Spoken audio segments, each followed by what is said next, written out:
And welcome back, everyone, to Freaky Tales. No, it's not a Friday, it's a Sunday, and I decided just to go live, and I figured why not? I haven't been going live lately on my other podcast, so why not keep this one going, especially since we're getting close to Halloween. For me, Halloween is 2 months. It's September and October. So we're getting close to September, so why not just go full speed ahead with Freaky Tales? Okay, so other than that, I want to thank everybody in the live chat, everybody who decided not to be on the live chat, everybody who's just at home, chilling, relaxing, eating your top ramen, drinking a Modelo. Thank you. Welcome for being a part of the show tonight. Don't forget to call in. If you didn't get a chance to check out our last episode, we were live on Friday. We called it Alien Invasion with a question mark. So we left it up to you guys. Is there going to be one? Check out the show if you guys didn't get a chance. We had a special call from an alien. Okay? No, I'm not lying to you. An alien called in on our last show, so make sure you guys definitely check that one out. So without further ado, we're going to go ahead and jump right into it with, I forgot what we even called the show tonight. But first and foremost, let me introduce Rick once again. Thank you, Rick, for being here. Tony, thanks for having me, man. Looking forward to it. No, you know what? How did you enjoy yourself last time? Oh, it was great. Good time. Yeah? Did you trip out when that alien called? You know what? It was from another world. That was actually pretty good. I'll give you credit on that one. You're starting to adapt. Yeah, that's good. The calls were good. The topics were good. I hope people can watch it now. Can go back and watch it. But now, the spy smuggler. Let me just give you a quick update. You know, he was supposed to be here, but obviously he has things to do. So he said, "I'll catch you on the next one." So he'll be back. You know, he didn't rejoin the Spice Girls, but he'll be back, guys. So yeah, but today I have Rick here. He's very knowledgeable on a lot of things that we're going to talk about, and we're going to we actually call this haunted artifacts, or it could have been called haunted dolls or whatever. You know, we talked about things like this. Recently, Rick, there was a guy. I believe his name was. I'll tell you his name. Oh shoot! I had my notes here. I thought I put it. What's it in relation to? I might be able to help. The Annabelle doll guy. Oh, Dan Rivera? Dan Rivera. The guy that died. Yes, he died. Now, before we get into it, you know what? Let's go ahead and bring up picture number 1. And this is Dan Rivera right here. Let me just give a little bit of history. If for some crazy reason somebody has not seen the Annabelle movies, okay? Yeah. Now, the real Annabelle doll is a Raggedy Ann doll, yep. Okay? While the movie Annabelle is a porcelain doll, the movie doll is fictionalized version created to be more visually unsettling for the horror genre and to avoid copyright issues. The real doll, owned by the Warrens, resides in a glass case at their occult museum in Connecticut. Mm-hmm. Okay, the Annabelle's doll. Let me just give a little history of this doll. The Annabelle doll's history centers around a Raggedy Ann doll that, according to paranormal investigators Ed and Lorraine Warren, was possessed by a demonic entity. In 1970, a mother gifted the doll to her daughter, Donna, who was a nursing student living with a roommate, Angie. Strange occurrences such as the doll moving on its own, appearing in different rooms, and leaving handwritten notes prompt them to seek help from a medium. The medium revealed the doll was inhabited by the spirit of the young girl named Annabelle Higgins, but it was later determined to be a entity using the girl's name. Okay, the Warrens deemed the doll demonically possessed and placed it in a glass case at their museum, where it remains today. So that's the history. So if you can elaborate a little bit, this guy Rivera, what was he doing? Well, he was the caretaker of where the doll resided in the house that the Warrens owned, mm-hmm. And that home, which I'm not sure if you brushed up on, but that home is actually the home that's based off of a lot of movies like The Conjuring, which is one of my favorite horror films. Yeah. Amityville Horror. Amityville, yeah. And I think all three movies about the doll, yeah. Annabelle. Yeah. Right. So what he was doing was he was just taking it out of the display case. He was the caretaker of the property because it was still like a museum that you can tour. It has like 70 something artifacts that are deemed haunted. Right. from all over the world that are on loan to the museum. And the Annabelle doll he took out, it shows him, it records him taking it out of the casing, and he was just found dead after like a month after, but like no signs of what killed him. Wow. Nobody knows why he died. The only thing that they can kind of like put together is that he touched the doll, he moved her, and I saw a video where he took her out of one like glass case, put her on another one. Yeah. And I guess there was a priest there, you know, saying, you know, hurry up, make sure you put gloves on. All right, close it. That's fine enough. And he was trying to fix the damn doll, and the priest was like almost like in a panic. I don't know if that was just for TV. Like took too long touching it or something. He put her in, he was fixing her, her hand, make sure she was sitting straight, right, the Raggedy Ann doll. And the priest behind him was like, you know, you hurry up, put it back. Okay, you can close it now. You know, and I'm like, it's just a damn doll. Yeah. Okay. But I do want to say this. Do you believe that things like that can contain energy? For example, let me give you guys an example. You guys that are at home, maybe you guys can share a story when you guys call. Say you buy something at a secondhand store, which we would call la segunda in Spanish, or at the swap meet, you buy something, maybe a bongo or a drum, or you find an old picture. And let's just say that picture possibly belonged to somebody that was involved in voodoo and the cult or whatever. Yeah. You bring home the picture, the bongo, whatever you buy. Do you believe that whatever energy was in that man or in his home can possibly come home with you through those artifacts, to those pictures, or through that bongo, or through whatever? You know, I went through a point in my life where I didn't believe that. But yeah, today I'm going to say, yeah, but I believe that entirely. Yeah. Wholeheartedly, I'll say. Yeah. Okay. I kind of want to give an example, but I want to take it from the scriptures. Yep. Okay. I'm down with that. Okay. And I'm going to tell you why.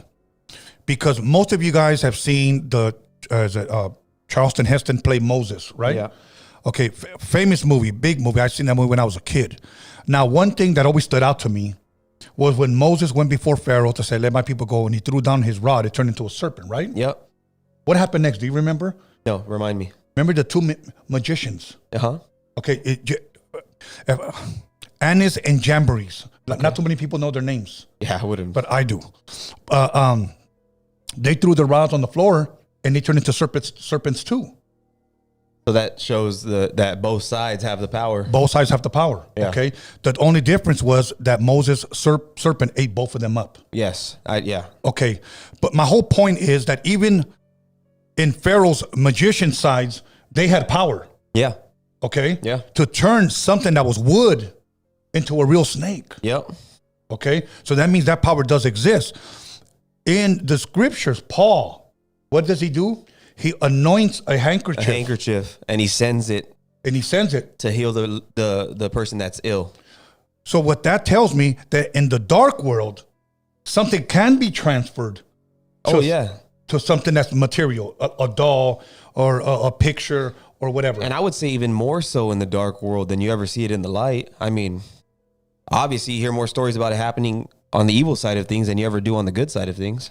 Yeah. So we're just laying the foundation that I believe that, like, I don't know about the Annabelle doll. I don't know if it is, but I do believe that there are some things that can bring, if you want to call it a bad spirit, dark energy, whatever the case may be. I do believe that, yes, that you can bring something home. Somebody was telling me today that whenever they buy something used, they say that they sage it. Okay. Now, you know, some people may pray over it. Yeah. However you do it, my thing is this, that obviously there are some people out there, the reason why they sage is because they think that there could possibly be something absolutely on it. Yeah. You know, now, even if it's just a precautionary measure, you know what I mean? Right. Just to be safe, they sage it. Right. Okay. Let me give you an example. I think it was that Zach Baggins guy from Vegas. He owns that museum, that haunted museum. Okay. Zach Baggins. Okay.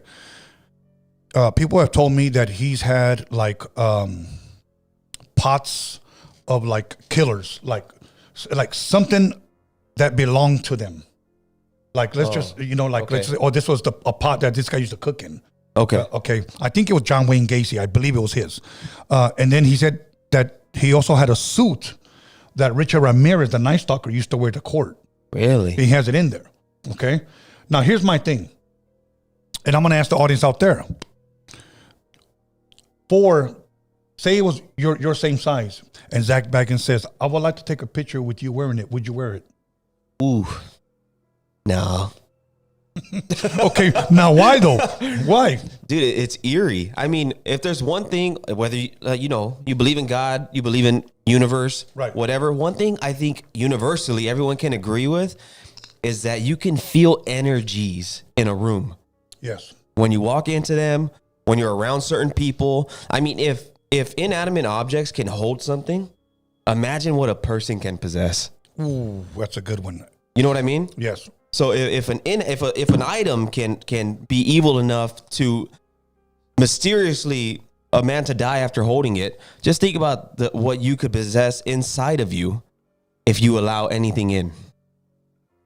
So if you're asking me if I would put on Richard Ramirez's suit, yeah, hell no, no, that dude was crazy. Yeah, and check this out. When they caught him, he was only 25 years old. Let's not forget that. He was only 25? He was only 25 when they caught him. Okay? Wow. He was a kid still, bro. He didn't look like he looked like a grown-ass man. Grown man. You know, built different, and he was ugly. And a lot of you groupies out there that like his murder were going around saying that he had these Hollywood looks. He was so good looking. That dude was crusty. That dude was nasty, bro. Seriously, okay?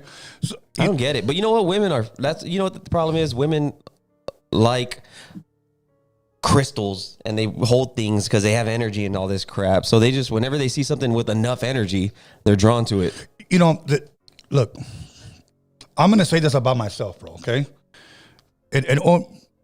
No, I'm not, because they don't sound like I'm bragging. Say it about me.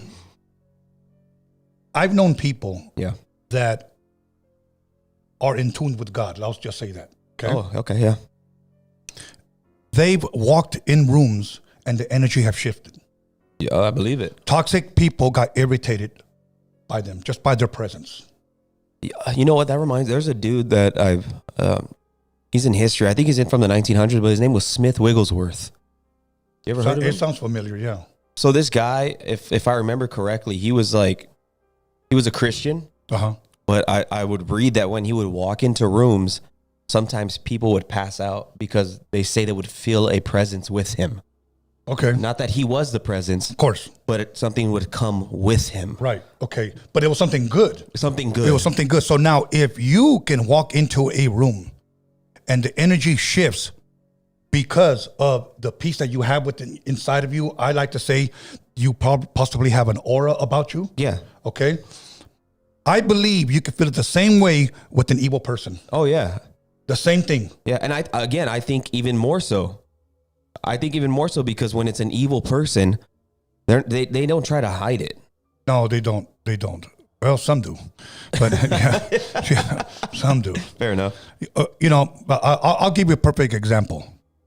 I want to say it was the late 90s. I went to go have coffee and donuts with a friend of mine, and he had his friend there. And we were outside of the donut shop. They were getting ready to close, and we were outside in a little booth where people could sit down, eat and drink and fellowship. And I just kept turning around. I kept doing this. And it started to bother them that they finally asked me, like, what's going on? And I'm like, dude, I don't know. I feel like there's somebody standing. Every time I turn around, I feel like there's somebody standing in back of me. Uh-huh. Okay? Well, I felt uncomfortable. I said, let's get out of here. So I went inside, grabbed a donut to take home. Yeah. Okay? And the guy said, I noticed that you just kept looking back. And I said, yeah. I said, I was telling my buddies that it felt like somebody was standing in the back of me. He goes, that's so weird. He goes, last week there was a guy shot dead right there where you were sitting at. No way. Yeah. So whatever happened there, that was still there. That spirit or whatever it was, that energy. And I felt it. Would you buy a home? No. No. And let me tell you something. Those of you guys that want to buy a home, don't be so desperate. Find out the history of that home first. Oh, yeah. find out the history of that home. Look, there's some apartments across the street from me, and there's people that move in there in 6 months, they're gone. They don't even realize what's been going on there. Oh, yeah. And when purchasing a home, just so you guys know, typically they should let you know if someone died in it. Yeah. I mean, could you live in a beautiful home where somebody's brains were blown out? No, I can't. If it was me by myself, I probably would try to take the risk, but not with my family, no. Right. Okay. Okay. So this guy, Rivera, whatever his name is. Okay. Did you bring up the second picture? The second picture. This one right here, guys, is the Raggedy Ann is the real Annabelle doll, but they wanted the evil looking dolls for the movie. I don't even think that Raggedy Ann even looks evil. But then again, I wouldn't play around with it. But then there's a lot of paranormal people that like to say that Ed and Lorraine Warren are fakes, are frauds. So, I mean, I had a guy named, what was his name? Ed Clune or something like that. I have him on my Freaky Tales page, and he said that they were the biggest frauds. I don't know how true that is. Maybe they're just hating because they made money and he didn't. Yeah, how do you determine that anyway? I don't know. But did you have a little bit more on this? Other than, you said that there were other artifacts in that home, right, that they have? Yeah, they just have, and I mean, I think they have electric chairs that were from, that killed prominent people that were put to them and all this stuff. Like, so now let me answer this, Rick. Could you even sit down in one of those electric chairs and take a picture? I wouldn't want to. Again, like, as I've grown and learned more about this stuff, yeah, I would say it's not ideal. Right. But let me ask you this. Let's say you believe you have a good energy inside of you, right? And you think you have a strong, good aura about you. Right. Do you think that you should be confident enough that your aura wouldn't succumb to the evil of the electric chair? That's dabbling in it, and I wouldn't put myself in a position like that. So it's just being wise about it then. I would be wise about it and just have nothing to do with it. That's kind of like saying, It's like playing Russian roulette with a revolver. Well, but it's almost like saying, well, the Bible talks about Satan was cast down from heaven, and I believe where he landed was in Babylon, which is modern day Iraq. Okay. Yeah. So I make a trip to Iraq and try to find that exact location where he fell. Why? Yeah. I'm gonna leave that guy alone, bro. You know, that's a good point. So I wouldn't put myself in a position like that. There's a bookstore, and I believe you guys have gone to it in downtown LA. Oh yeah. Okay. It's cool. Okay, it's cool, right? Yeah. A certain part of those books, and I believe that there are certain books that should never be opened. That's just me. There are books there by Aleister Crowley. And what's his name? Anton LaVey. They have them in a glass case. Okay. Those are two Satanists. Okay. Yeah. And those are their books, and they have them right there where you can't touch them. Only somebody has to come and open it up. Okay. And then there was a guy that asked to see the Aleister Crowley books, and they opened it. I'll be honest, I walked the hell away, bro. I'm like, I'm not going to be around that crap. I don't know who used to own those books before. That's all satanic crap. What happened with these dudes in the end of their days? Well, the thing about Aleister Crowley, I know he just died. Some people said he died of AIDS. I don't know the exact cause of death. You know what? Why don't you look him up? Aleister Crowley, his death. Now, according to Anton LaVey's sister, okay, when Anton LaVey, who started the first Church of Satan, I believe in 1967, in San Francisco, when he was on his deathbed, supposedly he was unconscious. Then he woke up and he said something like to the words of, oh no, what have I done? Oh yeah. Okay, what have I done? That was him. Oh, okay. Okay. I wonder what he saw. The boogeyman. Yeah. Okay. That's what he saw. And he realized that all them orgies and all that deception and all of that running around butt naked in hoodies got him nowhere. But okay, so when you're a Satanist, how is it portrayed to you that you think what you're getting in the afterlife is anything good? Okay. I come to find out, I thought all Satanists were the same. Okay. But they're not. They got different denominations? You could pretty much say that, yeah. You could pretty much say that. I interviewed a Satanist here. Really? Yeah. What was the name, Alex? Remember? Yeah. Lattice. If you're watching, call in tonight. But okay, I met a guy, Satanist. Okay, and he wanted to read out of the book of the Satanic Bible, the anti-based Satanic Bible. Okay. And he wanted to read me some of his scriptures, and I said no. But he didn't refer to him as a Satanist. He referred to him as a philosopher. Okay, that's how you disguise it. Yeah. Then I said, nah, I don't want you to read that stuff for me. Why? Because some stuff you shouldn't be listening to. Some stuff you shouldn't see. Okay? Yeah. Because once you see it, you know how we say you can't unsee it. Yeah. Okay? You can't unhear it. Okay? So he wanted to read me some stuff, and I asked him, tell me about Satan, bro. And he probably told me more truth, more than a Jehovah's Witness, more than a Mormon, okay? More than a Muslim. Here's what he said. Us Satanists. Now, this was 1990 or 1991 when he told me this, okay? He said this, us Satanists, we believe that Jesus died on the cross. Okay. We just choose not to serve him. We believe one day he's going to come back. Okay. We just don't want to go with him. We believe that there are going to be weeping and gnashing of teeth in hell. But we also believe that we're going to be in a separate compartment. That's what he called it. Him as a Satanist. As a Satanist, because we've been serving the master, that he's going to, how would you say, keep us from the torment. So he thinks the other side, which are the people that do believe in Jesus and follow him, are going to be the ones that are in torment for believing in Jesus and following him? No. He believes that there is a heaven. He just chooses not to go there. So then who's in torment? People that, I guess, that didn't serve. Either one? Yeah. That didn't choose a master, basically? Yeah, pretty much. Wow. So, and that's what he told me. And then I met other Satanists that have told me, no, he's not a literal angel. He's just a force. A force. A force, like the way the JWs say, we don't believe in God, we believe in the force. So, in other words, may the force be with you. Yeah, wow. So, anyway, a Dugan. So, okay, so Annabelle doll, if you had to roll the dice and say yes or no, do you think that doll's possessed? Yeah, I would say so. Okay. Do you believe that was the cause possibly to that dude? That's a tough one. I mean, the dude didn't look like unhealthy as far as, well, the fact that they don't know why he died is that's the crazy part. That's what's rubbing me the wrong way. Right. You know what I mean? Like, if he was a 400-pound dude, I'd be like, okay. Maybe just bad timing to touch the doll, I guess. But yeah, he seemed fine. Yeah. Just really quick, I want to touch on something because I just put it on the live and somebody said, Tony knows Lattice since 1990. That wasn't the Satanist I was talking about, bro. So, and I'm not going to give that other guy's name.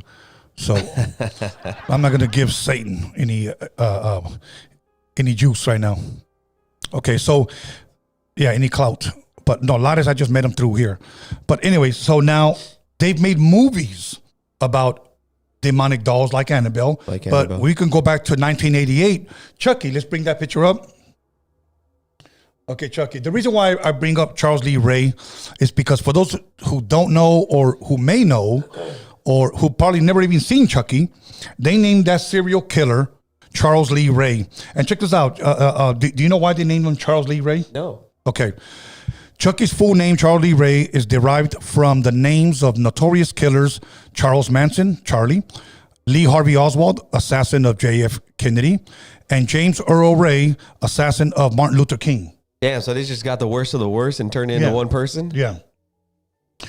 Charles Manson's a good topic, by the way, but that's for another show. Yeah. If I ever make a horror movie, I'm going to call him Richard Manson. Richard Romanson. Yeah.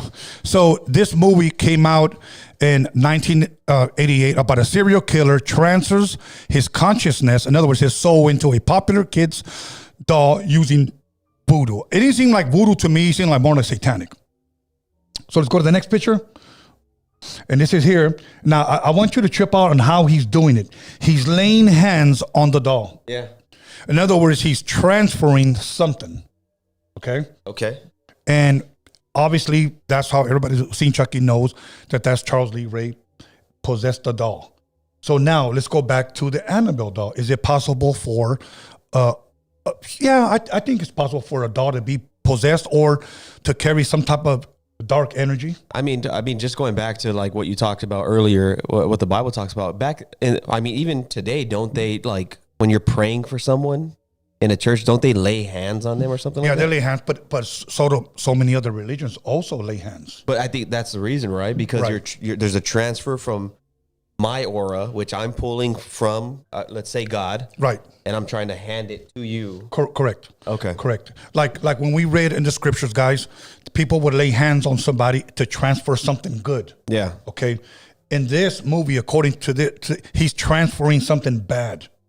Yeah. So I believe that you can transfer good, you can transfer bad. Okay. I personally don't allow anyone to touch me. I don't care who you are. Okay. I just be careful who you would allow to even do this to. Yeah. Okay. Yeah. Because their intentions could be wrong. Oh yeah. Hey, when you get baptized though, you know how everybody goes like this? Oh, they lift up their hands. Yeah. Yeah, they lift up their hands, like transferring energy towards you. Possibly. Yeah. Yeah. I mean, Oh, yeah. It's kind of like they're raising their hands and they're pretty much like, It's like what Paul did with the handkerchief. Basically, you're just trying to send something their way. yes, exactly. But it's a good thing. It's a good thing. Yeah. Yeah, but you look at a bunch of other religions, they do the same thing. They lift up their hands. Okay, Yeah. a lot of them do that. So there's the good, and then there's the evil. Now in this one right here, he's transferring his soul or his spirit or whatever into this damn doll who goes around killing. Okay, and we just happen to enjoy it. It's a balance of order and chaos. Yeah, and we enjoy it. Yeah, you like those movies, right? Yeah, of course I do. I'm not gonna sit here and lie. No, I don't watch them. Yeah, I do watch them. I'd be lying. Who's your favorite? What's your favorite horror film? Michael Myers. Okay. Yeah, I like Michael Myers. I didn't like the last one. It was a piece of garbage. You know what? I personally like demonic type movies. Like I love The Conjuring. I love all these movies that, I guess because like, I think it's more realistic, I guess you could say. So it just it. I mean, compared to like the Freddy's and stuff. Yeah, like exactly. Well, even Freddy is my, like I would say, would be my favorite horror film, like those types, because again, like nightmares. You know what I mean? Like that. Right. that can be manipulated. Well, I know one thing about like movies like The Conjuring. There was a lot of things that were very, very real. Yeah. I'll give you one example. And I've experienced this, and I've shared this with you guys before. Remember when Lorraine goes to the house? It's the first one. Yeah. And then she sees the kids, Yes. and then she sees the dark shadow Yeah. in back of them. And Yeah. she realized that it's attached to the kids. Yeah. Okay. I've seen that several times. Sometimes it's the size of like of a bear. Sometimes it looks like a gorilla. Sometimes it looks like a man. Sometimes I've seen small ones that look like kids. Okay. I don't ask me to name him because I will never give him up or her up. And you guys can go ahead and guess. I had a guess here on my other podcast that when he walked in, he didn't walk in. He stood behind that wall and just peeked his head out like this. Okay. And he looked at me, and this was the first time I met him. And he was like, yo, what's up? And I was like, come on in. And as soon as he walked in, I saw the shadow behind him. As clear as day. That's probably the longest that I've ever seen a shadow stick around that long. And the whole time that I'm interviewing this person is sitting down, and then this person, the shadow is standing up, like watching over him. How did you feel the whole time? I wanted this person out of here. Oh, really? Yeah. So it made you uncomfortable. Very uncomfortable. Were you at any point worried for yourself? No, I just didn't want that here, because you start to think, I don't want that thing staying here. Yeah, hell no. So the next day, this person calls me. Okay. This part, I don't think I've ever shared it before. The first part I did. Yeah. This person called me the next day and said, Tone, what's up? And I was like, hey, what's up? Are you good? Yeah, I'm good. Are we good? Yeah, we're good. It's almost like he knew you knew. Yes, because this is what he said. He goes, hey, did you see anything crazy yesterday? No, you no way. Did you notice anything crazy? Did you see anything? You mean what? The big demon behind you with wings? Yeah, and I was like, what are you talking about? And I just played it off. Yeah. No, are you sure? No, I really don't know what you're talking about. All right, all right, all right. So we're good then. Yeah, we're good. And that was it, bro. So yeah, and I've seen these things at the park. I've seen them on Hollywood Boulevard, and I've seen them at cemeteries. Yeah. Oh yeah. So now, have you ever experienced something like that? I've seen stuff. Yeah, I've seen stuff. Now, Yeah. look. Let me tell you something. For those of you guys that say, I would like to experience something like that. No, you don't. Nah, it's freaky as hell. No, you don't. Because you will never forget that.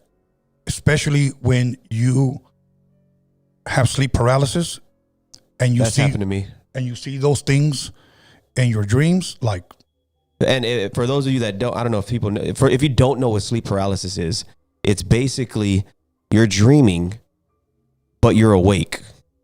The most basic way I could say it is that you're having like kind of like an outer body experience, but you're still in your body, and you see that you can't move, and something's trying to like hold you there. And yeah, it's happened to me before. Has it happened to you before? countless times. My fans know it. Countless times. And I've been attacked only one time though, but this one, whatever attacked me was white. It wasn't a shadow. It wasn't like a mist. It was white, and it attacked me in front of my two boys. And I couldn't move, but I was awake, and they were, waking me up. Like, what do you think if it was white? Do you think that good energies in a different realm on the good side, let's say, can be just as terrifying to us humans as the bad ones if we don't know what they are? Yeah, of course. Of course. I mean, just for an example, people think that angels are little white babies with blonde hair and wings and harps. Little chubby babies in the sky, right? Yeah. Right. No. Biblically, if you saw an angel every time a prophet or a servant of God saw an angel, it said that they would fall on the ground like if they were dead, and every time the angel would touch them and say, "Fear not." Okay, so they comforted them. Okay, because they were terrified. Why were they terrified? Because of the way they looked. Do you think that the opposite side would ever tell you fear not? No, they wouldn't. So if somebody claims that they saw an angel, don't believe them, because they would be terrified. They were holy men, okay? Yeah. That were terrified, and an angel had to comfort them. So when these guys, oh yeah, I saw angels, playing right there in my living room. They were angels. You're lying, bro. Okay. Now, personally, me, I don't think a demon will come looking like a devil. No.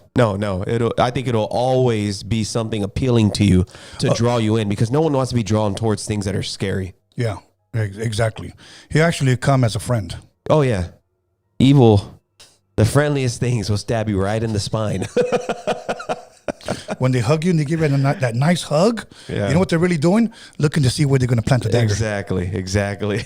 Happens all the time. All the time. Okay, moving on. Okay, let's go on to another doll. This one I saw in 1975. Okay. 75. So that means I was like 7 years old, and this is called Trilogy of Terror. I've never even heard of this. Okay, so there was 3 shows, and what they did, they played one every other night, and the third one is the one that got, because it was 3 different stories. In other words, that's why they call it Trilogy of Terror. But it was the third one that got everybody's attention, got everybody talking, and that's the picture that you guys see on the screen. Now, Amelia, this is the most iconic segment featuring Amelia, a woman who buys a Zuni fetish doll that comes to life and terrorizes her. The segment is known for its intense horror and the killer doll's relentless pursuit of Amelia. So in other words, this was before Chucky. This was before Annabelle. This was a Zuni fetish doll. Why they call it fetish? I don't know. Maybe he had a fetish. I don't know. I don't know if that's a term back then used for dolls. Yeah, but this doll was pretty much an African doll that she bought. She thought it was cute. The Zuni tribe. Yeah, she thought she can, oh, it's nice artifact. But it was actually possessed, and it actually ran like, Dude, my Yeah. grandmother's bedroom when I was a kid, Uh-huh. it was like a hallway of just dolls that you walk by Uh-huh. just to like get to their bed. Wow. It was terrifying. And there was one that she put on a rocking chair. I don't know Uh-huh. if my grandma's ever going to see this, but I just want you to know, Grandma, I hated that doll. It was on a rocking chair, dude. A little tiny rocking chair that was probably meant for a toddler. Right. And she put like a toddler-sized doll on it. and it would just be there, dude. I hated that bedroom so bad. You know what it is? There are some people, okay, like my sister, my oldest sister, she used to collect dolls. And she would paint their nails, fingernails, put lipstick on them, almost like as if they were people. You know? And she had a gang of dolls. I couldn't stand them. Yeah. It just, some dolls just didn't look girly or didn't look like they were for kids. My daughter has one of those ones that like where you lay it down and the eyes close and you sit it up and the eyes. I hate that doll. It's freaky, dude. I hate it. I throw it every time she brings it to the room. Really? Yeah, she really? gets all mad. Okay, so Alex, I know you said you had a question. You wanted to bring up something about a doll or something. Remember? Yeah, but you know what? Once looking it up, it turned out it was not real. Okay, well, bring it up to us. Tell us what you're talking about. Okay, well, they had found a doll made of skin in Victorville. So it just Shout turns out Victorville. Yeah, it just turns out it was a prank. You know, and it was a synthetic skin. It wasn't real skin. Oh, it was a special effects? Yeah. That's all it was. I saw a picture of that doll, though. It was a teddy bear, right? Yeah, it was ugly. That So- thing so looked this was recent, right? Yeah. Yeah, the police were called and everything, but then after examining it, you know, they found out that it wasn't real skin or anything. Or they're just hiding it. I don't know. Yeah. I don't know. What do you think? They don't want to tell us. If Hey, do you think they would tell us if it really was? Well, if they're telling us there's UFOs, yeah, I think so. Yeah, good point. That's a good point. I think they would tell us. Okay, but now let's just say if it's real, okay? Okay. And then let's just say there's a serial killer out there, like a Buffalo Bill who cuts off your skin, or Ed Gein. By the way, hopefully they show that soon on Netflix because they're doing a series on him or a documentary? yeah on monsters. Remember, it was Jeffrey Dahmer. Oh, that's right. Then it was the Menendez. That's right. And then now it's this guy. But my thing is this: that say that it was real, and they didn't want to give this serial killer no clout because if he got it, maybe he might do it again. Oh, So- because they feed off that stuff. They They like do. the recognition without ever knowing that it's them. Right. Okay. There's a Netflix special, okay, about John Wayne Gacy, about that dude that was loved by his community, dressed like a damn clown. Yeah. He was Freaking real. really involved in the city. Right. Everyone loved him. Yeah. Okay. And he had over 28 bodies under his house. Yeah, boys. He would, in his garage, he would break up the concrete, put them under there, and then refill the concrete. So you never knew. Okay.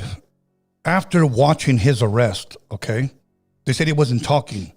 But when they got him to open up, one of the cops said he knew that John Wayne Gacy knew that it was his time, that he was the man of the hour. In other words, everybody was talking about him. He goes, and then when he opened up to us, it was almost like he was bragging about it. Yeah. I heard the tapes too, the John Wayne Gacy tapes. Uh-huh. Oh yeah, you could tell that he was like taking pride in his work.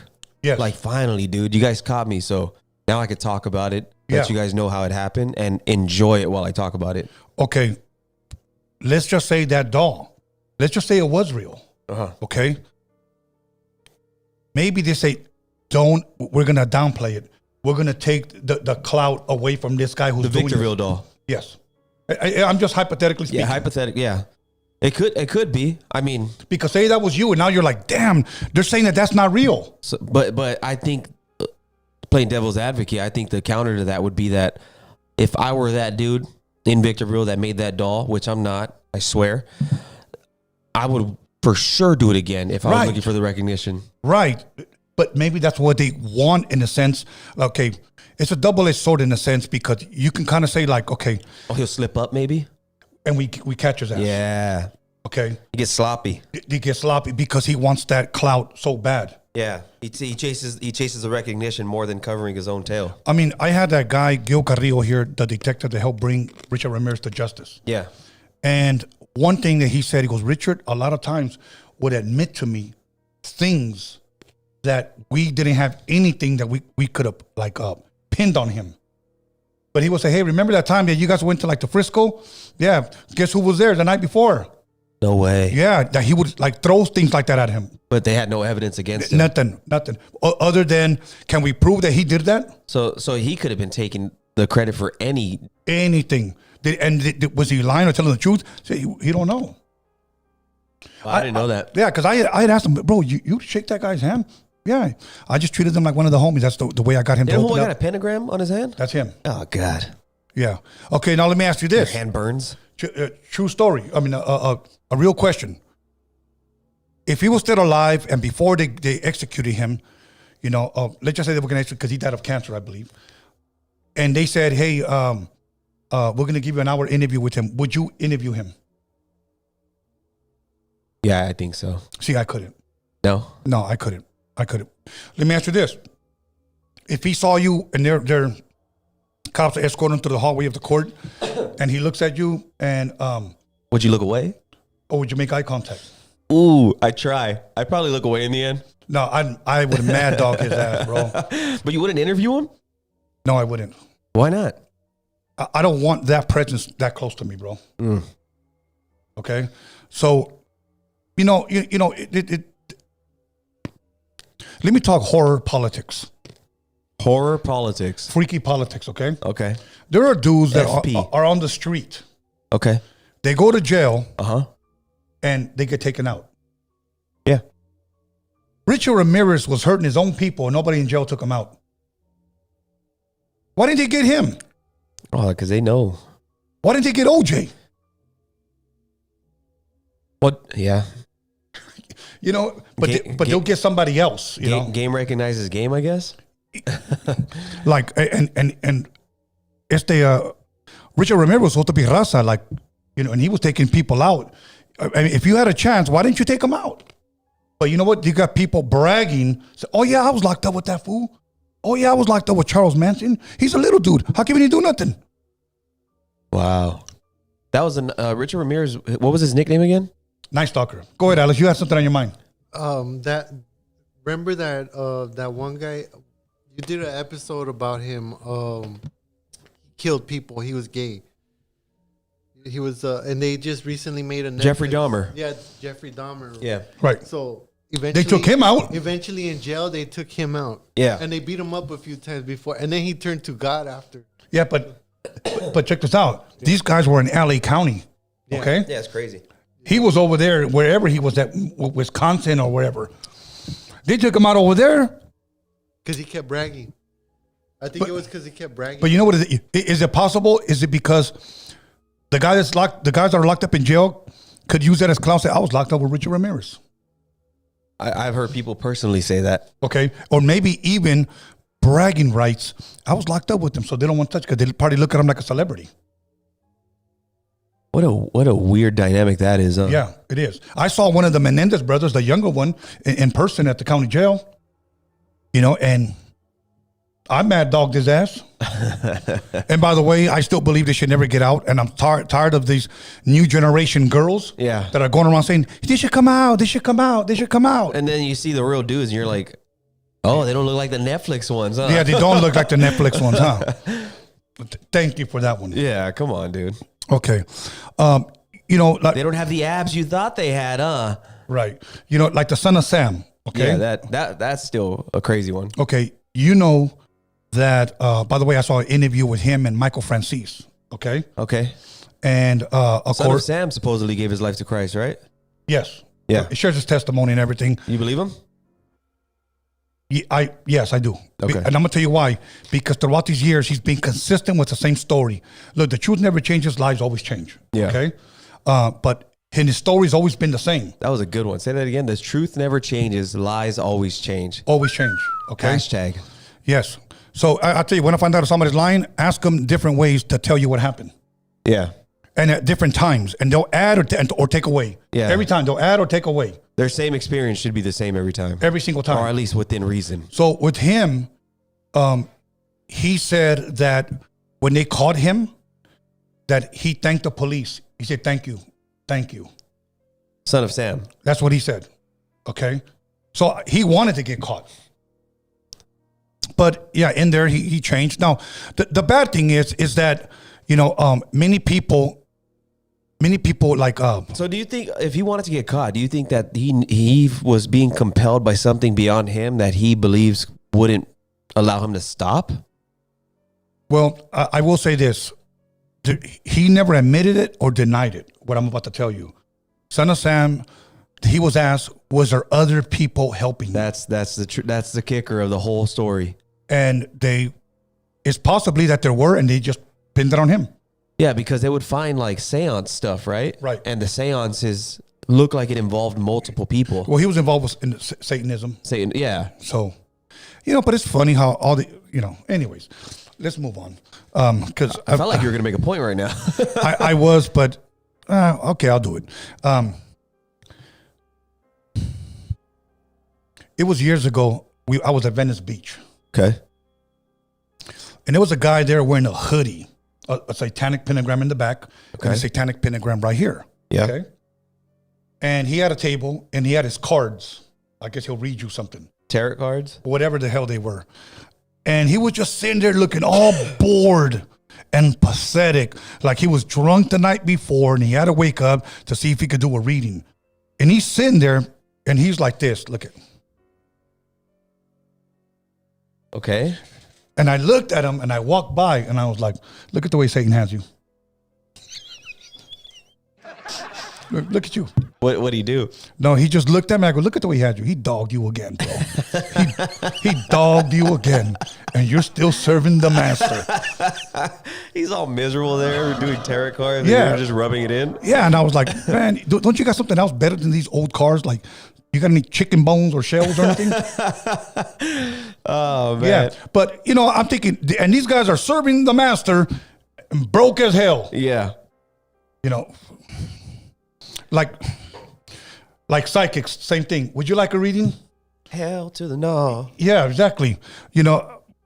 My thing is this, like every time a psychic does a reading, at least that I've heard, it's always good news. And I also believe 99.9% of them are BS. Okay, if that's the case, how come a psychic has never won the lottery? Man, I should ask one. Yeah. I'll do a reading if they give me a lotto ticket that's going to win. Right. But some of them will be quick to give you lotto numbers. Oh, really? Yeah, they do. They do. And use it on you. And then when you come back, no refunds. I'm sorry. Yeah, exactly. I read the wrong cards. Yeah, that was for the other person. Okay, anyways. This is funny tales instead of freaky tales. Alex, did you have anything or no? No, we had this last photo. You didn't. Oh, go ahead. Oh, yeah, bring it up. This is the trilogy one. Let me give you the guys. Trilogy of Terror, once again, 1975. That's the fetish Zuni doll. So if you guys want to check it out, it's actually on YouTube. Dude, that looks terrifying. Now, for a white woman in this series to buy that, why in the hell would you buy something like that and bring it home? I've seen that. I've seen that clip on YouTube when I was younger. Yeah, that's it. 1975. I enjoy watching. It runs fast. I enjoy watching scary stuff when I was a kid by myself in the dark. Now, you know how old I was? And I sat down with my mom and my family to watch that? How old? I was 7 years old, no business watching that crap. What'd your parents tell you? No, es una película de miedo. It's a scary movie. Yeah, that's dude. it. Yeah. Did your mom have dolls? No. But she loved The Exorcist. She loved Jaws. She loved really? A movie called Beyond the Door, Food of the Gods. All these crazy horror movies. One thing about Mexican families, they love action movies, películas de karate, and scary movies. Karate movies. It could be kung fu, karate. And every Asian is a Chino. Karate. Yeah. Like, oh, it's Filipino, no, it's Chino. It's Coreano, no, it's Chino. Like, it's like, okay. Hey, funny tales. Come on. You got to reel it back. We got to get back to freaky tales. Okay, yeah. My bad. Thank you for, but you guys know that I watch it, okay? So that's where you get your love of horror from your mother. My mother, yeah. My dad was more of a paranormal guy. Yeah, I like paranormal stuff. Paranormal. My mom was horror. Or again, at least in my Mexican home, we go to the video store in the 80s when the video stores were big. And we didn't care who the damn actor was. If the box looked scary, here's what my mom would say. It was a damn clown with a knife. We don't even know what the hell. It was probably a rated C movie. Yeah. Okay? And my mom would look at it and goes, se mira buena. Oh, this one looks good. Because of the damn box. I remember one time she rented a karate movie. It was a kung fu movie where it was a kid going around beating up everybody. The whole time? The whole time. Like, he was a little kid and he would just... Not with the sound Karate effects? Kid movie. Not the Karate Kid movie. No. Okay. And she's right there watching it. And she loves it. She loves it. We don't even know the actors' names. You know what, dude? My sister is like that on the sci-fi end. And if you're seeing this, you know who you are. One of my two sisters. Dude, she'll watch like Sharknado. And love it, bro. Ruben, if you're watching, you know you love Sharknado. Oh, dude, she'll watch the dumbest movies and she'll send me a picture. She's like, it was actually pretty good. And I'm like, you know what? You're actually lying to me, which I don't appreciate. Right. Okay. So now, what is one of the craziest things that that you have heard that possibly carried dark energy or was possessed, other than a doll? We've heard of haunted houses. Yeah. Now, I've never heard of a haunted apartment or a condo. That's a good point. Yeah, it's always houses. Okay. So, Do you think because people typically don't live in apartments forever, so spirits can't really attach themselves to it, I guess? Nah, I don't know. That's a good point.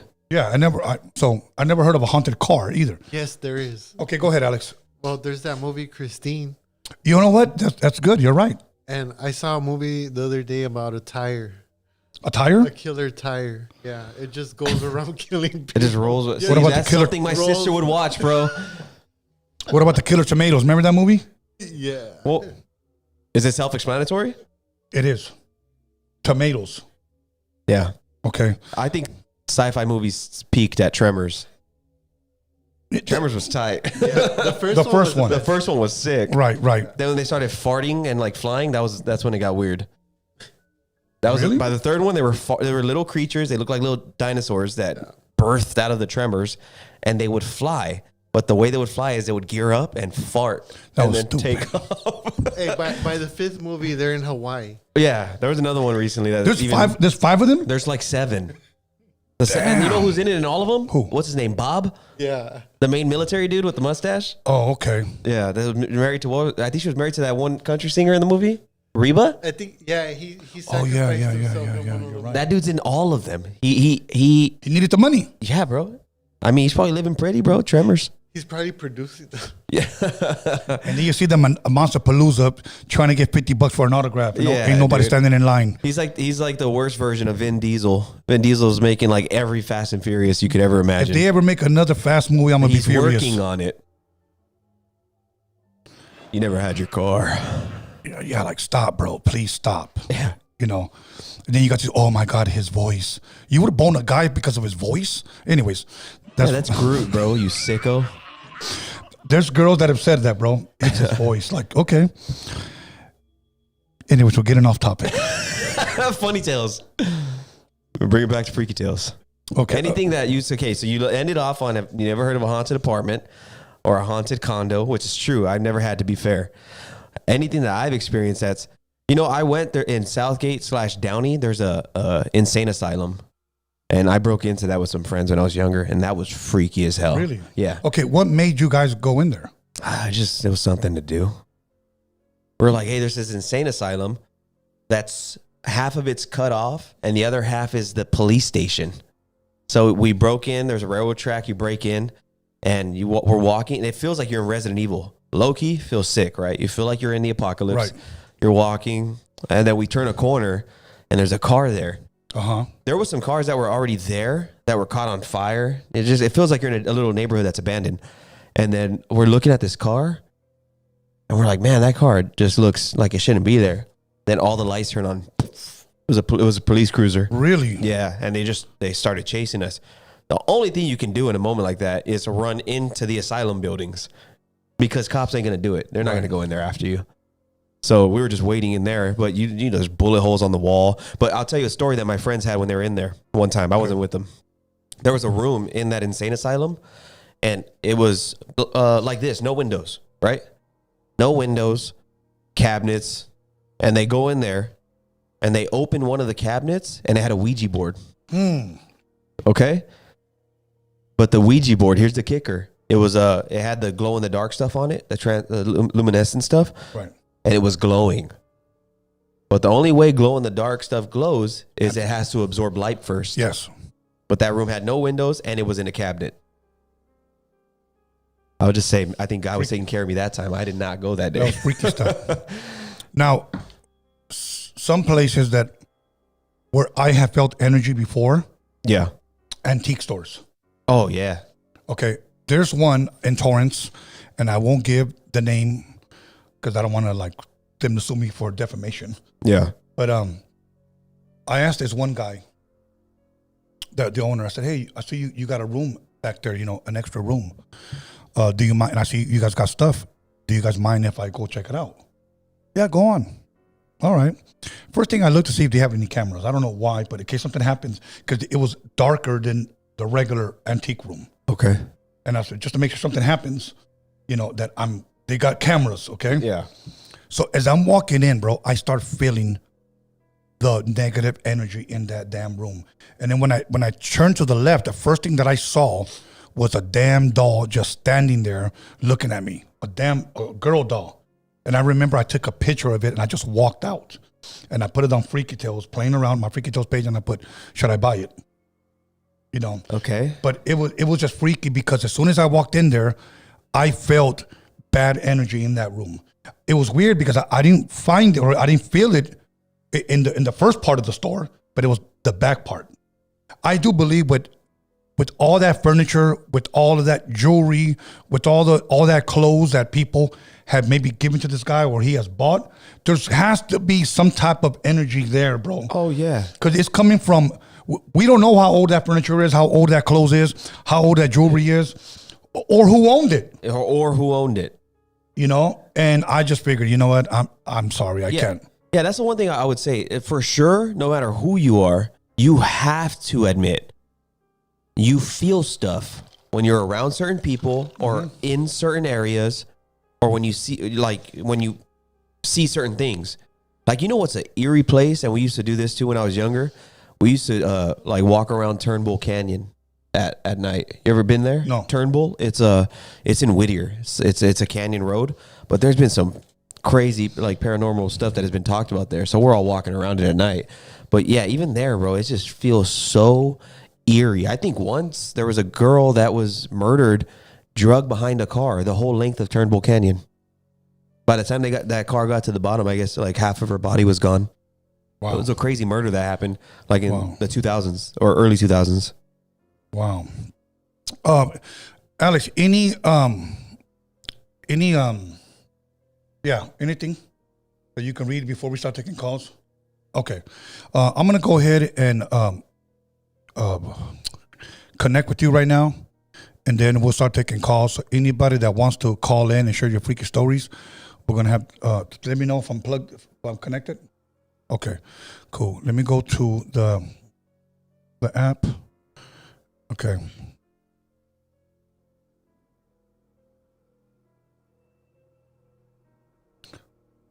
Okay, cool. One guy made a good point in the comments. What did he say? He said haunted hotels.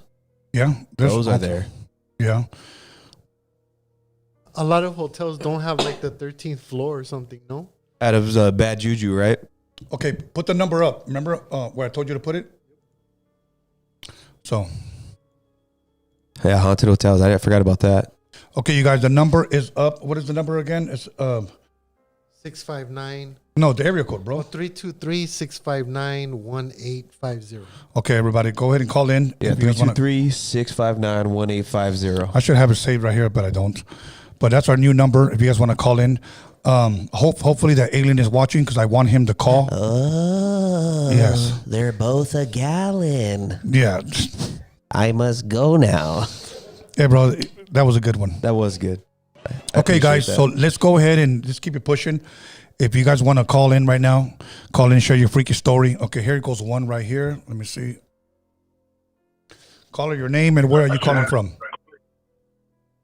Hello, caller. Tony A. Caesar from Paris. Oh, yeah, 666 guy. Oh, Caesar. What's up, dog? Oh, yeah. How you guys doing? How are we doing? Alex, what's up on the boards back there? What up? Hope everybody's doing great. Yes. Caesar, is the moon real? If the moon is real, and everybody needs to know why it's real, because you could see it. There you go. Oh, good, Caesar. No, and I'm waiting for the moon podcast on Freaky Tales because I got a pretty good Freaky Tale story about the moon. Okay. And I think I'm going to use that to try to get my way into your actual podcast so I could draw a picture of exactly what I saw. We could go viral. Caesar from Paris could go missing in 2 years from NASA. It'll be a big debacle, and I can't wait for it to happen. Oh, good. All right, Now, let's go. I'm catching a couple glimpses here and there, and I got a couple of 3 things here I want to share. Okay. First of all, shout out to all the best B-rated movies out there. First and foremost, The Blob. The Blob. The best anxiety-prone movie ever made. The Blob. There was nothing more anxiety-fulfilled than watching this thing of slime slowly curve out of a bowling field while you run for your life and it still catches you. There's nothing better than that. Yeah. What about Orca? You know, not even that. Let's get beyond that. How about the movie The Fraud? Never seen it. How about the Toxic Avenger? Toxic Avenger. Oh yeah, I got a guy that looks just like him. Oh yeah, I got a couple girlfriends out there, and we're not even going to mention that other one that we both know that almost kind of looks the same. But we ain't going on that. Now, shout out, special shout out to the Kabuki Warrior. If nobody has seen that movie, the Kabuki Warrior takes the cake. What's it about? Now, it's about a Kabuki Warrior. Okay, you got to get to your story, my bro. It has no plot. Artifacts that are haunted, right? Yes. You don't know how special and powerful you are as a human being. Once you see something, you automatically decide whether if it's good or bad.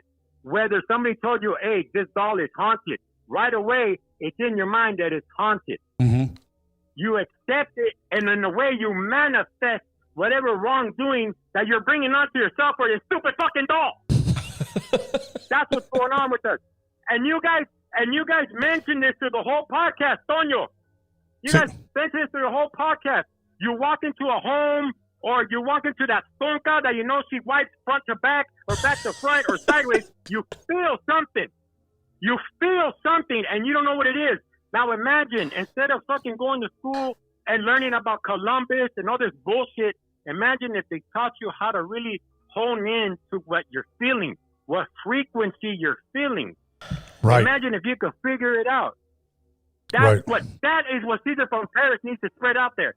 The frequency that we have. The way you could blow into somebody's ear and it makes them into another. If you fulfill their lives, you spectate them, you sacrifice them. Or the other way around, telling somebody, I fucking hate you, and you drag them to the ground. We don't know how spiritually powerful we are. All we need to learn is that. And everybody will live forever happy, like Caesar from Paris wants you all too. Tony A, Freaky Tales, Alex in the back, Caesar from Paris. And I'm out. Oh, good. Okay, the phone lines are open, guys. If you guys want to call in right now. If you ever have a Caller of the Year award? For this year, it was the Alien. Okay. For this year, it was the Alien. Even though I took a break from Freaky Tales, but I'll say it was the Caesar from Paris, close second. He's top 5. He's top 5. I'm not gonna gas him up. All right, my bad. I like you too much, Caesar. That's my fault. All good. All good. Okay, the phone lines are open, you guys. You guys were hitting me up today, telling me you guys were going to call in. You guys are going to do this, do that. So let's do that right now. If not, we're just going to cancel the phone calls, and I'll give you guys an opportunity to talk to us. But other than that, once again, haunted artifacts, or should I call it possessed dolls, but I'm just trying to think of something that we didn't already name already, because we've had a lot of shows here on Freaky Tales. But now, back to that Zach Baggins, that museum or that he has in Las Vegas. Oh, okay. My brother, the spice smuggler, said he wanted to go over there and expose him. Okay. He said when he drove by there, he felt such a nasty presence that he decided not to go. Oh. Yeah. So there was no exposure. There was no exposure. So he was exposed. Why? Because it was all real? I don't know. But you know what? I've talked to paranormal guys, and not only do they say that Ed and Lorraine Warren are frauds, but they also actually even say that Zach Baggins is a fraud. Okay? Now, here's my thing. In every business, there's a hater. Oh, yeah. I think there's even haters in paranormal. I think, yeah. Caller, your name and where are you calling from? What's up, Tony? Hey, this is Miguel. I'm from Sparks, Nevada. Hey, what's up, Miguel? How you doing tonight? I'm doing good. I called you a couple months ago about remember a deer that I had seen that was walking on two legs over here at Premier Lake. Mm-hmm. Yeah. Yeah. Oh, you hung We up. lost him, First and dude. foremost, Hey, put that down. Okay. Hey, Miguel, call back. For some reason, your call dropped. Okay? Call back, area code 775. Maybe his battery died. I hope you guys are enjoying the show. I'm enjoying it. Honestly, I haven't gone live in a long time. We went live Friday. Here he goes right here. Caller, Miguel, ¿cómo estás?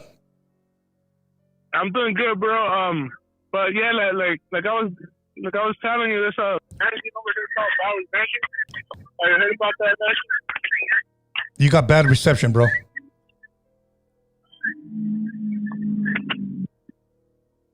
Hello? Hey, can you hear me? Yeah, I can hear you better now. So what were you saying now? That there's a haunted mansion over here called Bowers Mansion. Oh, okay. Have you been in there? Yeah. During Halloween, I like to take my nieces over there. Mm-hmm. Nice. Because that place is really haunted. Okay. What has happened there that makes it haunted? Just like the old stories, like from Virginia. I don't know if you guys are familiar, like with Virginia City. That place is haunted too. That's only like 30, 45 minutes away from where we live at. I've heard of Virginia City. I didn't know it was haunted. Yeah, just like the old stories they used to tell with finding gold and stuff like that, and silver. Okay. And miners dying. And from there, they got all those stories. And then you guys had also mentioned about hotels. Right. Yeah, near Tonopah over there, near Vegas, they got that Clown Motel, and that place is really haunted too. They got the camel toe? The Clown Clown Motel. Clown Motel. Oh, Clown Motel. I thought they said a camel toe. I was like, I thought he said The clam. Camel Toe. the camel toe was haunted. I was about to make you. I was about to clown on you too, Tony. I was about to say, damn, I thought Norbis got fired from your channel. Because Yeah. that's the one that drops all the calls. Oh, yeah. It's true. Because he's still using his Obama phone. Because he keeps doing that on Marvelous channel too. Like somebody will call him and he clicks on him. I don't know why he does. Yeah. Okay, let's stop talking about him because we're getting him clout. We're gassing him up, and I don't want that. But Shout out Norbis. yeah, what's the name of the guy that's with you right now? Rick. I was just watching your channel right now, but yeah, I had mentioned about Virginia City. You guys said that you haven't heard about that city? Yeah, I haven't, bro. He said he has. I've heard of it, yeah. Yeah, Virginia City is supposed to be one of the most haunted cities in the whole world. Oh, okay. Hey, Miguel, I got a question for you before I let you go. Do you believe that dolls or furniture or clothes can carry dark energy? I wouldn't say furniture or clothes like that, but I know about mirrors and stuff like that. They do. Okay. Mirrors particularly, you said? I know you heard about that, right, Tony? Yes, I heard of things but have to do with mirrors, yes. Yeah, but not about clothes or Right. furniture or anything like that. Okay. Cars, yeah. Cars? Yeah, because there's a lot of stories about like something takes over a car, and then they end up crashing and dying. So Interesting. All good. Okay, Miguel, I'm going to let you go so we can get some more calls in, but thank you for calling in, bro. Truly appreciate it. The cars. Yeah, it's good to see you coming back with Freaky Tales because you're a pretty good podcaster, and we love listening to you. So Hey, man, keep thank you your for head that. Your words humble me, bro. Thank you. Okay, we'll talk soon. Thanks. Peace. Okay, you guys, just keep it going. Thank you for that. Greatly appreciate your words. Speaking of mirrors, that museum that holds the Annabelle doll also has the Conjuring mirror, which is it was used for summoning ritual gone wrong, is what the description of it is. Yeah. See, that's crazy, man. Okay, here we go. Caller, your name and where are you calling from? Hello, my name is Salvador, and I'm calling from Phoenix, Arizona. Salvador, ¿cómo estás, bro? You good tonight? Yeah, I'm good. How are you guys doing tonight? I'm doing pretty good, bro. I'm doing pretty good. We got a couple more minutes and before we log off. I wasn't going to go live today, but I decided, why not? What the heck? The fans like Freaky Tales, so I'm going to try to keep it going, possibly at least once a week or twice if possible. But because I have that other podcast too, and I got bookings for that one too, so I got to kind of try to balance it out. But I'm glad that I'm live. Glad you called, bro. What's on your mind? Of course, I appreciate it that you're still going on with the podcast for both of them. Yes. But I was just going to keep it real quick. I want to mention the trilogy of terror that you were talking about with the doll. Yes. I remember first seeing that doll was creepy, but I think the part that was the most scariest is when it fully possessed that lady when she threw him in the oven. And when she's like waiting for, I don't know if it's her mom or what, I think it was her mom. And you can see her like sitting like in the corner and she's like hitting the ground with a knife. And she smiles and her teeth looks like the doll teeth. Yeah, that was at the end of the movie, huh? And everything. That was when, yeah, that was at the very end, like it possessed her.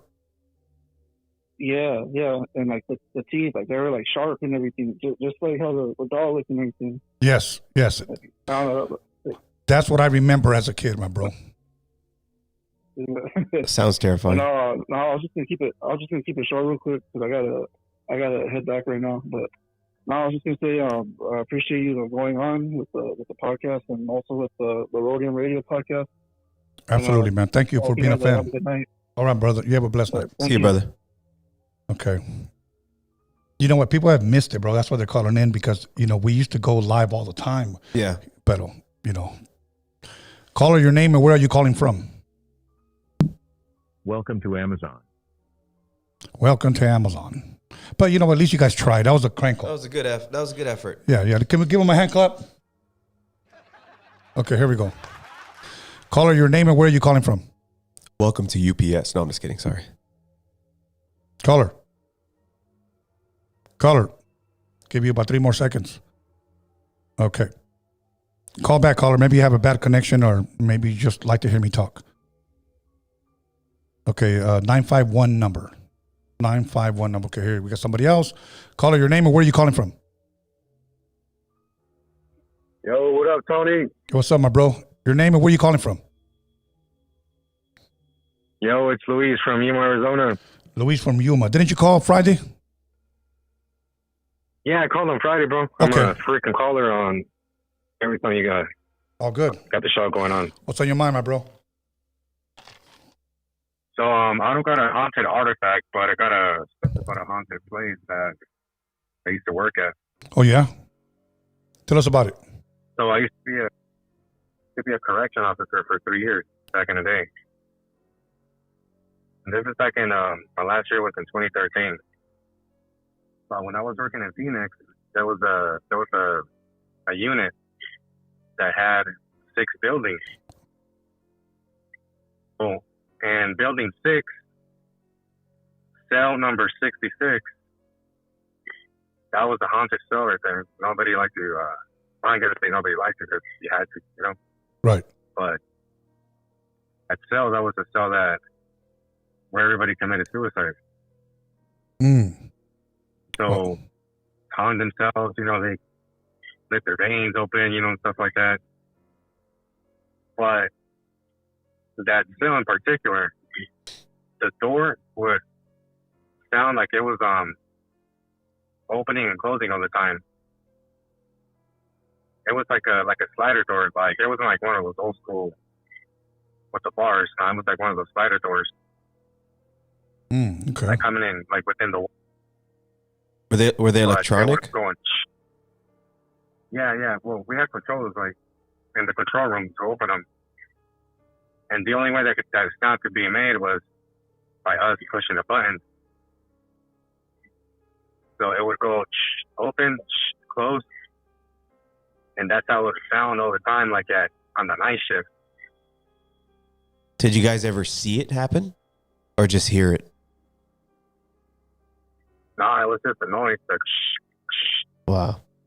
That's like freaky. the door were closed. But that particular cell right there was where a lot of inmates were known to commit suicide. Wow. Because it was weird because the building cell number 66, so it's the 3 sixes on there.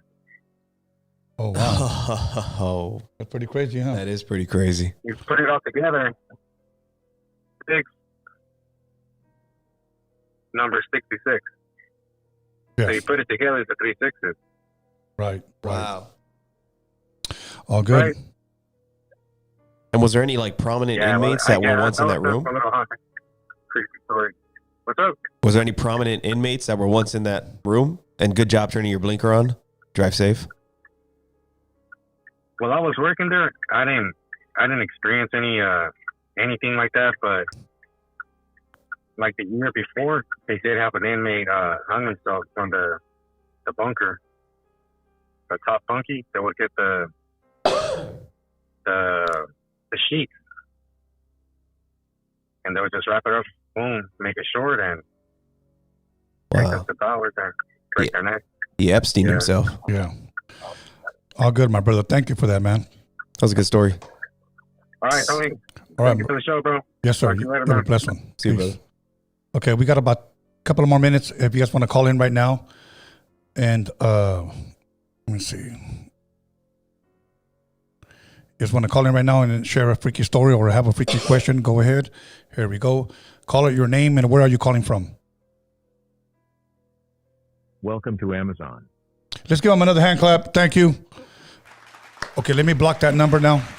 You got blocked, pal. Okay. But I give people like that credit because you know what? They're watching. Yeah. It's a view. It's a view. Yes. Okay. Once again, we got a couple of more minutes. If you guys want to call, here we go. Call your name and where are you calling from? Yo, what's up, Tony? This is Louis, bro, coming from Hermiston, Oregon. What's good, my brother What's Louis? up, big dog? How you doing tonight? I'm doing all right, man. So I got encouraged by my homie Leo from Houston to call in. He kind of put me on, told me you were going live today. Awesome. I So this got is your a first bunch of time. Crazy stories, bro. So this is your first time watching. Calling Okay. in, bro. Okay, but no, I'm saying, is it the first time you've watched the show? No. I've been watching you for a minute, bro. Even Okay. before he told me to call in. All good, right? Well, give us your best freaky story, bro. Give us a good one. So I got one, bro, and this was more of a trip. This is like one of the first experiences that I had. This happened to me when I was working at a company out in Gardena, California, bro, and I was a CNC machinist. I used to work graveyard shift. So this is the first time that I kind of picked up on like me seeing stuff and like, you know, I kind of thought I was going schizo for a minute, dog, but that's the story for another day. Anyways, I went, bro, and there was this bathroom, and it was a single stall in there and a pisser, man. So I was walking over there, carnal, and there was always this guy that would wash parts right there, bro, and he would always stop and he would want to talk, bro. But he was like one of them guys that likes to talk a lot. So he would always stop me before I got in the restroom, and he'll just want to have a full-ass conversation. I'm trying to clock out, use the restroom, and, you know, dip home. Yeah. Anyways, I seen this big-ass tall guy go in there, bro. Like, this guy was tall, you know? Mm-hmm. And he was wearing this lime green shirt, bro. I remember it was like a very, like, neon green. So he went in there, and I was like, damn, this guy's going to take up the restroom. Now I'm going to have to wait to clock out and go home. So I told this guy, like, hell no, well, I'm going to run in there, bro. I was like, you know, I'll talk to you another day, but I got to get in there and wait to use the restroom. So I go in there, man, and I'm waiting, bro. I seen the guy go in there, and I'm just waiting right there pues, for the guy to finish using the restroom right in that stall. The door's closed. Yeah. I'm waiting, bro. I must have waited like probably like 10 minutes, carnal, and there was people coming in and they were like, hey, there's somebody in there? And I was like, yeah, bro, I seen him walk in. So I'm just chilling, bro. So I went like after 10 minutes, bro, and I got kind of like desesperado. So I went and I knocked, bro. And when I knocked, the fucking door just opened, bro. Like it just flinged open. There was nobody in there, but nobody came out, you know? Yeah. Wow. So, Yeah, so I mean, other than that, what's up? okay. let's break this down. So you saw this individual go into the restroom, and you are certain without a shadow of a doubt that you saw him go in. Oh yeah, bro. This was like a full person, bro, and it wasn't like a see-through figure. This was an actual person, bro, that I saw go in there. Now I have to ask the obvious: was there any other doors or windows in that bathroom where he could have left? Bro. No, absolutely not, man. This is a one-way into the restroom, one-way out, bro. Okay, now I'm going to ask you something. How do you explain that? So here's the thing. There's more to it. So that's when I started thinking, like, fuck, I started Googling, bro, and I was like, hey, man, am I going fucking schizo, dog? Like, what the fuck? How do you explain that, right? Yes. So I'm over here Googling and whatnot, bro. So I kept it to myself for about 2 weeks, bro. And I go in the break room, the lunch room, and my compadre is there, the one that helped me get the job. And I started talking to him about it, bro. And I told him, like, I don't know what to make of it, dog, but, this shit happened to me. So the lunch tables are pretty close, bro, and then it was in between shifts, so first shift was coming in, and this veterano overheard a conversation, and he starts laughing, bro, and he's like, you saw Frankie, huh? It was like, was he wearing a lime green shirt? Oh. Yeah, and I was like, what? I was like, yeah, he was, I guess, in a sense, in a messed up way, carnal. I kind of felt good because I was like, I am not going crazy, like I seen some shit that people see out here, so it felt good in a weird way, bro. Right. But ever since then, like a bunch of weird experiences have happened, bro, like with the Hat Man. And that's another one. My wife actually saw that one too, and that one gave me like another, like it kind of cleared out for me, bro, that I wasn't going crazy because she seen that shit too, and that happened when we were in Central Cali, man. Okay, listen. Why don't we do this? Next time we go live, call in and share that one, bro.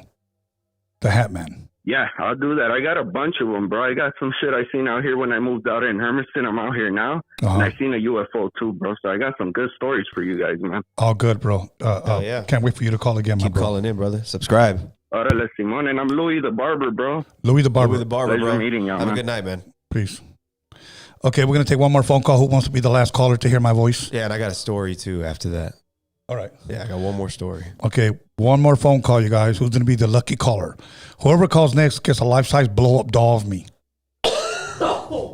You get to take me home, read to me. It's sitting on a chair right there against the wall, by the way. So play he's not with lying. me, everything. Okay, here we go. Caller, your name and where are you calling from? Caller. Hello, Tony. Oh, dude. Oh, thank you for calling back. Hello. Yes, we're here. Talk to us. Are you still from Planet Bader? I'm sorry, Tony, but there is frequency from your government. Interception. Oh, wow. Yeah. If you don't mind me asking, people really got a kick out of your phone call because I've never talked to an alien before. I've never interviewed an alien. But so thank you for calling back. You said you were going to make the time, so we really appreciate that. But what does an alien do like throughout the day? Do you guys live in time, out of time? How does that work? Now, why would your people get a kick off of me or my people? Okay.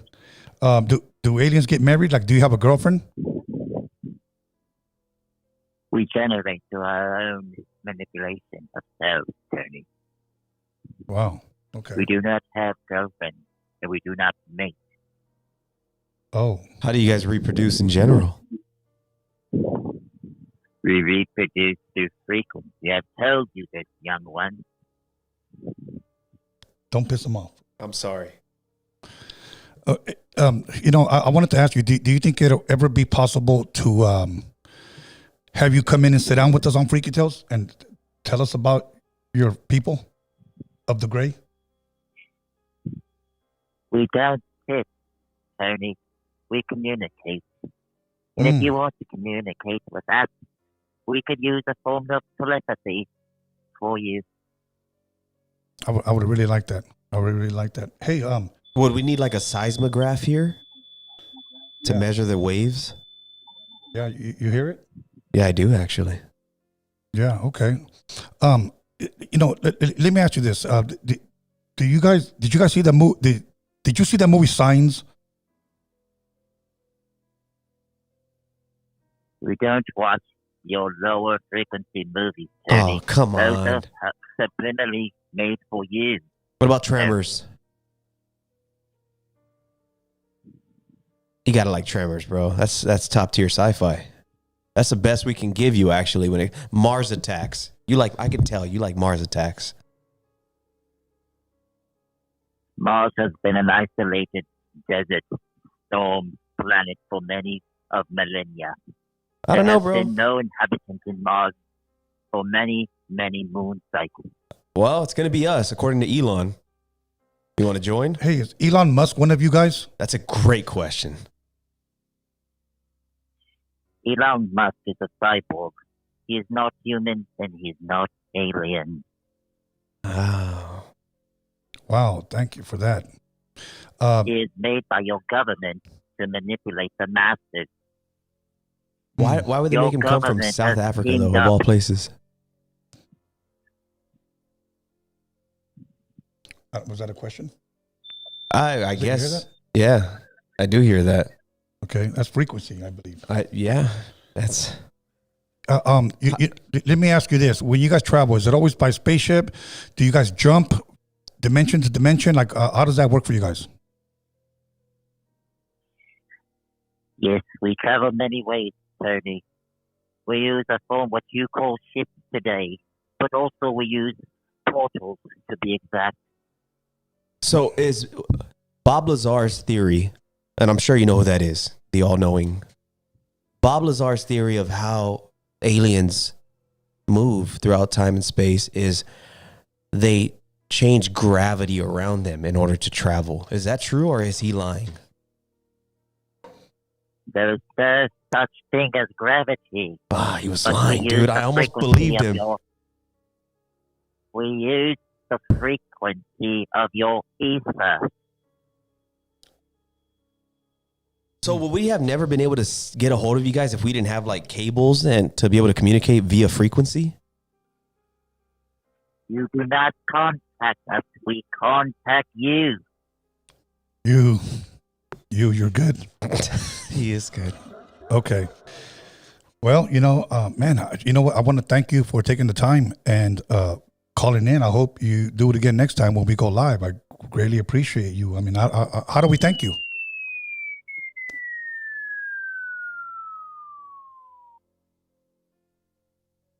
He hung up. Did he just? And all this bullshit. He took off.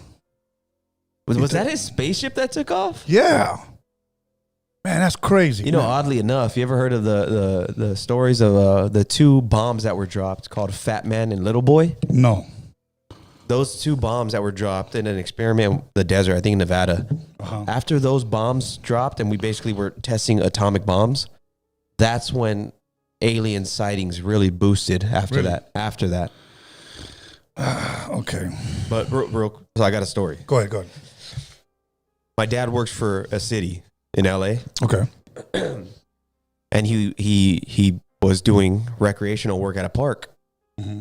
And he heard a lady stuck in the restroom yelling, help, I'm locked in, get me out. Right.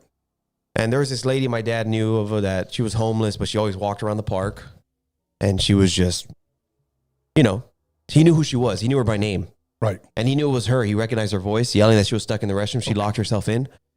So he's like, man, he's trying to think like, he's like, all right, yeah, I'll open it right now. Hold on. And while he's opening it, he's trying to process like, there's no deadbolt on the inside for her to lock herself in. Oh, okay. But she's locked in the restroom. Right. So he's like, man, okay, hold on. I'm going to open it up right now. He opens it. And my dad, he's not, I don't think he's a big paranormal guy. Right. But he heard it. He's telling me the story. Like, I heard this clear as day. This girl was stuck in there just saying help the whole time. Right. He opens it. Nobody's in the restroom in the city of Southgate. Really? Yeah. Okay. So he's like, am I going crazy? And another person comes because someone called the city to inform people like my dad that, hey, someone's stuck in the restroom. So it was multiple people that heard, city workers and regular citizens. And when another person came, my dad was like, yeah, I think I heard her voice and all this stuff. And that other person said, hey, bro, she died 2 weeks ago. My dad had no idea. Wow. Yeah, he was scared. Good one. Good one. Alex, anything for us over there?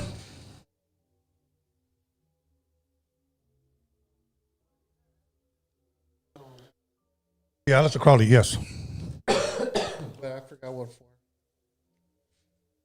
Somebody's named the Great White Pope. Yeah, I saw that. Ask him if Hitler was right. Hitler was right about what, though? Oh my God. Okay. Don't entertain that one. Okay. All right, everybody. I want to thank everybody for tuning in tonight. I want to thank everybody who liked, comment, subscribed. I want to thank everybody who decided not to be on the live chat. Those who were on the live chat. Those who unsubscribed, I want to thank all the podcasters that have tuned in with your fake accounts so you guys can watch. Other than that, I just want to thank everybody for being a fan, for supporting Freaky Tales. Again, I'm planning something still closer to Halloween, where a Freaky Tales event where you guys can come out and we'll hang out, play some music, drinks, movies in the background, whatever. We'll have a freaky night, a little party for the people that have been fans of Freaky Tales. Other than that, Rick, any shout outs? Just to my 4 beautiful children and my amazingly beautiful wife. I love you all. All good. And once again, I already gave my shout outs. I want to thank everybody. I want to thank my team. I want to thank everybody that stayed up to watch, especially those that live in different states. Some of you from New York, some of you from Texas. That's awesome. Yeah, some from Denver, and your hours are different from ours. Right now it is 9:36 our time. Right now in New York, it would be what, 12:36. Oh yeah, 3 hours. Yeah. So other than that, thank you guys. We're going back live this week coming up. Once again, until then, expect the unexpected. Have a blessed and productive week. Take care of yourself and your family. And we are out of here.